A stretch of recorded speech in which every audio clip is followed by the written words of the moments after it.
Hey, what's up, everyone? My name's Lionel, and I'm your host for LT Productions, and you are watching I Watch You Watch. We are covering Carte, which is currently streaming on the All Black streaming service every Thursday. This is season 2, episode 8. Shout out to the crew, and the cast. And I appreciate everyone for coming to my channel. Please like this video and share it also. Please subscribe to this channel if you are new, and welcome back to my subscribers. Thank you for viewing this video. Please also leave your comments. We have a lot to talk about, and I got to get done really quickly, but this episode was a lot. Hopefully you have watched it. Please make sure you do watch it. All right, so we start off with Zeke. Shout out to Zeke being back on our screens. It's been a couple episodes, and it's not been nice, even though we did get a hallucination on last week's episode, but we miss Zeke, right? Please say that. Even though someone in my comments, they did like Zeke. They did. They said that Zeke and Mecca should actually hook up. I said, oh, okay. What do y'all think about that? So we're in Zeke's office, and one of Zeke's superiors comes in, and they find the paperwork of where Brain has been approved for intern hours that he did not do, nor neither was he approved of. And the superior wanted to know what was up. Zeke again covered for Brain, but the dude was asking a lot of different questions that I don't really like. He's like, are you fraternizing, I'm saying it wrong, with them, because you know that's against policy? What, you trying to say that there's a lot of different things that go to mind, like what I do on my personal time is my business. I'm winning you cases and getting you money. How about that? I just think it was an inappropriate question to ask, all because the signature they're saying that allegedly Zeke approved these hours of internship. You didn't have to go that far, and I think that was inappropriate. But Zeke, again, did cover for him, and once the boss left, of course, Zeke is really pissed. I'm like, Rain, you've been really trying it, and I don't know, you burning a lot of bridges, sir. All right, so Rain, Misha, and Shira, they're out at the bar again, just being friends. So as they're drinking and partying it up, Misha's like, she's nervous about this showcase or wherever she's got to be at. No, this is for the tailgate event.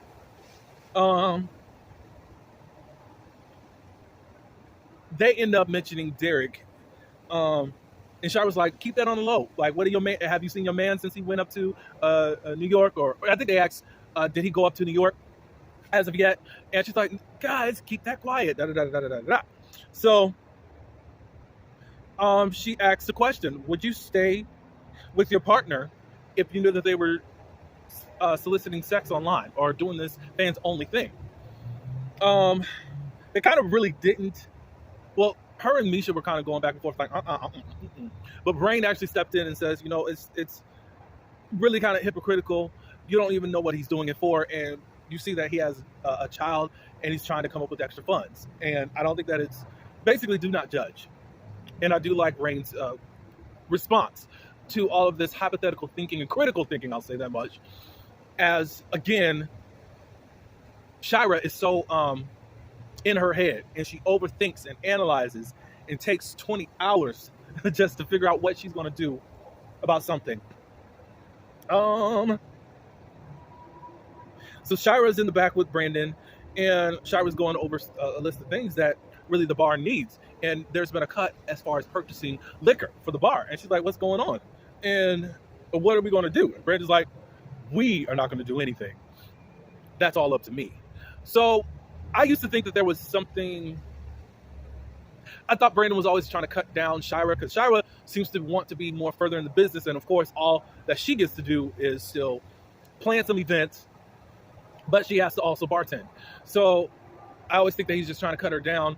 But now that we're getting some feedback as to what's really going on with the bar, we didn't know anything was going on with the bar, but we're going to find out a little bit more. But I have a theory as to what's happening with Brandon that he's not letting on as of yet. So the business is struggling, and he was alluding to some trouble that he is in. And he's kind of, I think he would like for the new developer to just take it off his hands, because it looks like he's drowning in whatever, I guess, possibly financial difficulties. I think really he's involved with the loan shark. and they come to collect, and the bar isn't making that much money. That's my thoughts. What do you guys think? Um, so Shira just said, so what do you want me to do? Basically, she's saying, I'm all in. I'm on your team, Brandon. And they were going to hold some type of game or something to, I guess, auction off whatever liquor they do have remaining in the bar, and they do have to close. Rain and Mecca, they're on the couch or whatever, and they're being a couple, if you want to call it that, or just sex buddies. Mecca asks, do you have anything going on? Rain says, yes, I do. Me and my friends are going to this tailgating party or event, and I need you there. I want you to meet my friends. And he had to dress it up as, it's going to be, I forgot the exact term, but basically male centric, it is football. So I guess a lot of hetero identified people would be there. And then Mecca was like, oh, okay, I'll go. And we could be homies. All I can think about is when your family members ask you, so where's your little friend at? If y'all ever gotten that type of talk. Let's see. Rain is stressed concerning a graduation. He is feeling a type of way because of his internship, which is gone, and he said that he worked very hard with it. Some things are unfortunate. It's too bad that he did lose his internship while he was there, but some things do catch up with you, and you don't know the consequences for it, or if there were supposed to be consequences in the first place, and now there is a consequence. And then he jumps on a different thought, and he's saying, there's got to be something up with Brandon because he will not show any of the paperwork within the bar as far as the business goes. And he wants to figure it out, basically. All right, so this is the next day. Brandon is meeting with the guy. I think this is for permitting. They're trying to get a new liquor license. It's a liquor license transfer, I guess, from possibly the old owners, but Brandon wants to go solo. Well, what they got to do is run a background check. If everything's good there, then he can get the license. He has to submit a new application also. So in walks Zeke, and he's looking for Rain. He does ask Brandon, what's going on here? And of course, he doesn't say anything much, but Brandon asks Zeke, are you going away for the holidays? And he says, my parents aren't looking for me, and I'm not looking for my parents. Brandon does go into a little bit of the hardships that he's having concerning about the building. Zeke goes into a little bit more of having Rain as your representative. Like, look, Rain is like this. He's cutthroat. What was he? Is he arrogant? I forgot what the word was, but essentially he's more of a person that'll burn down a bridge just to get what he wants. And then he offers his services if you do need it. I think that was like a petty way. But at this point, Zeke needs to get his lick back. And he's going to get his lick back later on in the episode. Stay with me now. Stay with me. Brandon says thank you, and then Zeke leaves. Because I think Brandon was going to try to get a hold of Rain. He said, I think we're going to be running into each other. Foreshadowing for what to happen. So Vet. I can see this from a mile away. I think Vet is in some trouble. So, of course, this is the day of tailgating event. Of course, she's inviting all of Shira and her friends. She has this mobile bus, if you want to call it that. And she's finding out that Jamal has left unexpectedly. And then she's trying to figure what's going on here? So she tries to call Jamal, and then it goes straight to voicemail. I really think that Jamal is cutting her off. Possibly something to do with his wife. And I think that Yvette knows what's happening, but she's trying to save face right now. Because some of the others are going to be asking questions about it, and she's trying to put up a brave front. Let's see.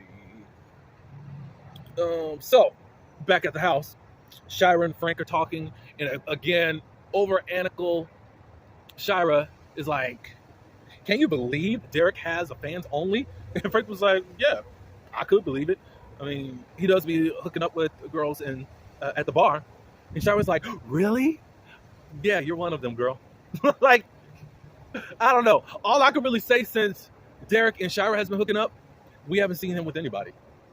I don't know if that's purposely done or is just how the story is. Maybe he is hooking up with someone else, but we don't know. So Misha and Rain, they come in and they start interrogating Frank.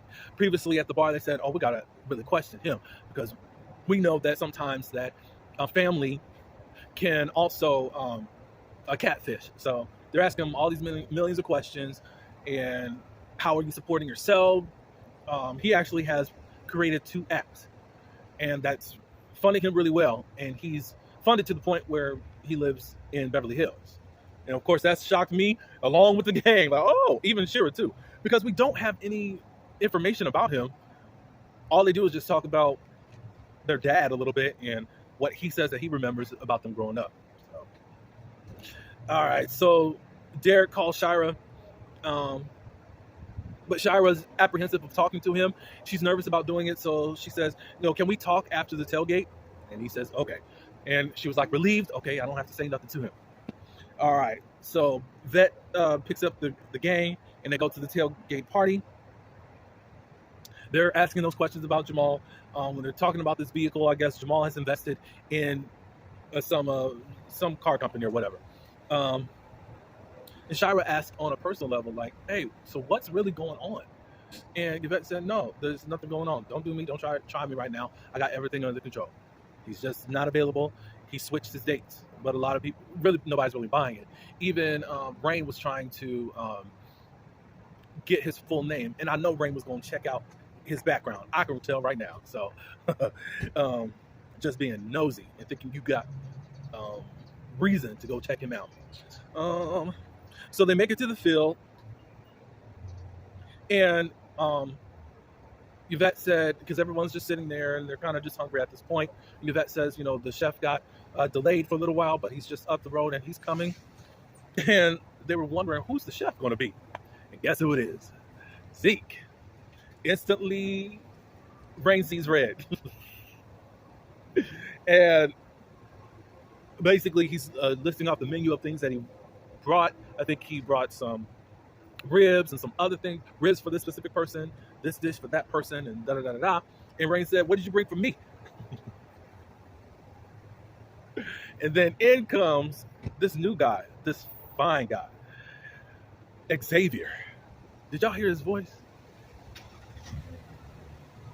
That's all I'm gonna say. So he comes in with gumbo, and I guess they were cooked together, and he made all the vegetables and all that good stuff.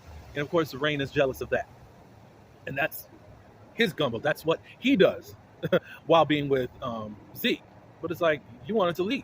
Well, you got kicked out, but you had one foot out the door anyways, Zeke or Rain. So it's like, okay, why are you getting so red? So at this point, he goes and grabs Mecca and trying to introduce the whole gang to Mecca, and trying to show him off as his new guy, at least to his friends. Of course, they got to present that they're hetero outside of here. So Mecca catches Zeke at this point. I think something happened where something got spilled on him because Rain already went up to him upset. So something spilled on him, and the next thing you know, Zeke takes off his shirt, and all I can say is hallelujah. So then Mecca says, "Oh, I see what you were attracted to him about. Yeah. Then he says, you think that there's a chance that there could be a foursome going on?" I said, "Oh." And then in my mind, I said, wait. I think we can do this. Now, writers, can we get Yvette to hand out some more of them drugs so they could be hallucinating again and something to happen? Or get something from Nicole's shop to make them just let go? Think about that, writers, because I'd like to see it. All right, so Rain at this point is insulted, and he's like, "I'm ready to go." He's like, "Well, we have not eaten yet." And he said, "I'll buy you something." I said, "Oh my Lord, how you gonna let somebody come in your friend's event, which you're mad because he came in on your friend's event, to now you don't have any restraint and you're the one that's got your buttons pressed? Like, where they do that at? Like, you shouldn't be bothered like this," and he takes your power away from you. Okay, so Corey shows up, and They get on him for wearing those Timberland boots in California. Like, where you do that at around here? Then he tries to talk about, I think, Shira's heels. Like, why would you be in the grass with some heels? So anyways, Misha's getting nervous, but she needs to go get ready, and Corey's the only one that can help her to get ready. So they go in the trailer, whatever you want to call it, and they just have sex, animal sex. I said, oh my Lord. But they always have this wild sex where they just be doing all this crazy stuff, just like the last time. And then he pretended to be Tarzan and all that good stuff. So, all right. So then, let's see what happens. Derek does show up, but at this point, Shira's still giving Derek a cold shoulder and all that good stuff, avoiding him. Then Derek walks off to go handle something else. She sits down with Yvette, and she says, I don't think I could be with him. And Yvette's like, you really gonna let that come between y'all? But then because of how she feels, hey, it's just the name of the game, and you got to be ready for rejection. So, but she says that she doesn't know how to tell him. So Misha's ready to perform. The gang is crowding around her. They're chanting as they're walking over to where the platform's supposed to be. They run to the door, and the person that's at the door basically says that you've been bumped and you won't be performing. They're trying to get a hold of Miss Maureen, and she is not answering the phone. So now it looks like what Nicole did say in the beginning is what's happening. And I do not like that for Misha at all. So she's bummed at this point, and by this time, it's dark outside, and she's kind of moping. And everyone's encouraging her as, being on her side. And Corey's playing devil's advocate. And Shira's like, whose side are you on? You need to be on her side. Da, da, da, da. At this point, Shira is drunk. Derek comes over to get her so that they can go into the camper thing. And he's like, well, let me get you something to see if we can get you to mellow out a little bit, or to get you to sober up,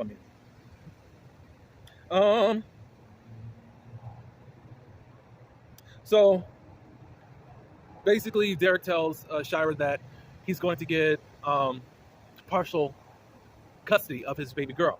And she's like, oh, okay. She's not really interested at this point. And he says, I really like you, and I think that I want to pursue you. And immediately Shira is very just to everything, and she takes it to a place where she wants to insult him. And I think that she handled it totally wrong.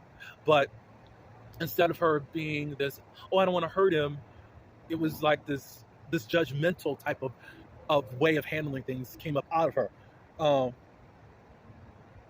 Because Shira just started getting mean, and then Derek was like, well, let's just dead this conversation because you're drunk right now, and we can speak when you are better. Because then she starts talking about, why would you think that I would want to date you? I mean, you're the one that is prostituting yourself online. Because then she's like, girls like me don't date guys like you. I said, how are you going to do that? Just crush everything about him. That is so crazy to me. Then she goes outside, and he runs up after her. You're saying all this about girls like you don't like me, but you were the one that's been begging for the tea. Da, da, da, da. They're going back and forth a little bit. Then you got the friends coming in defending Shira, and she had to admit to them, even though she already admitted to them, that she is effing Derek. So at this point, there was about to be a tussle. Derek ends up walking away. So she was like, we were just F buddies anyways.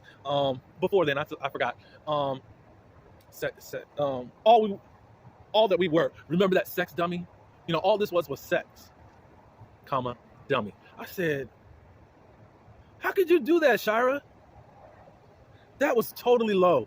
I'm sorry, but how can you be this low when you were a participant in effing with this guy? There's too many guys out there that meet your standard that I don't think anybody can reach.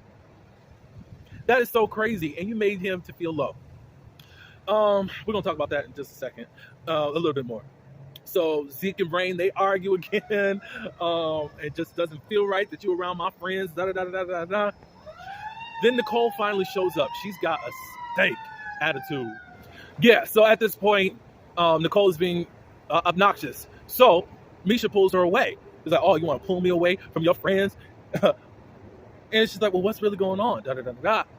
So then they really get into it. And long story short, she tells her about the chlamydia. And she said, you didn't really respect the relationship. Respect the rules. And you could have had the decency to come to me and tell me that, hey, I got the clap, and maybe you should get yourself checked out. And Misha said, I was really scared. I had a lot going on, and I knew that you were going to break up with me.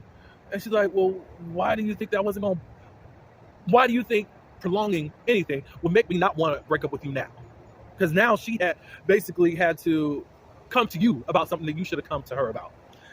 I can't argue about it. She starts talking about, you're too young for this. I took a chance on you. I don't even like your friends. Well, we knew that. So it's over. They break up. Good riddance. I wish it was more of Misha had a chance to break up with her. But hey, Misha, you messed up. But she actually said, let's take a break. So we're breaking up. So I don't know what that means since Nicole said taking a break. So I guess we're going to revisit this, I guess. So now everyone is around Shira. And they say, look, we had your back while Derek was here, but really you hurt Derek's feelings. You were wrong and you need to apologize. Da, da, da, da, da. And then next thing you know, the ultimate zinger of this episode. Guess what happens? Derek sends revenge porn to at least the friends here of every time they had sex. He has been filming them all of this time. I said, oh my God, Derek, why did you do that? Oh, now this is what's up. I'm not on Shira's side. I'm not. You made that man feel quite terrible. Now, do I condone what Derek did? No. Do I understand why he did it? Yes. You trashed him, and now he had to get his lick back. And I can really go in on you because really I feel like you're a lot like me. And you are very overcritical, overanalytical. You have a set of standards. You're trying to please everyone, and you're not even pleased with yourself and trying to make yourself look a certain way. You fell for the F-boy, and the F-boy was falling for you. Yet you decided to really trash him to make yourself look better in this whole situation. It was like you were looking for something to end things with this guy over something that you guys could have talked about, at least to gain some understanding, but you accused him and judged him very harshly. So Sheila was right in this whole situation. Sheila was right in some ways. And I think that you need to really get into therapy and really deal with yourself. Again, I don't condone it, what Derek did, but I understand why he did it. That's all I do have. I apologize for the appearance of everything at this point, but I appreciate everyone for coming to my channel. Please like this video. Please leave your comments. I really want y'all to let me know what you feel. And do you think that I'm wrong for how I thinking right now? I am not on Shira's side whatsoever. Hate it happened to her, but hey, that's what happens. When you can't, if you want to dish it, you better take it too, even though it's illegal in most states to do revenge porn. Derek didn't deserve that. All right, but please subscribe to my channel, share this video. Until the next one, peace.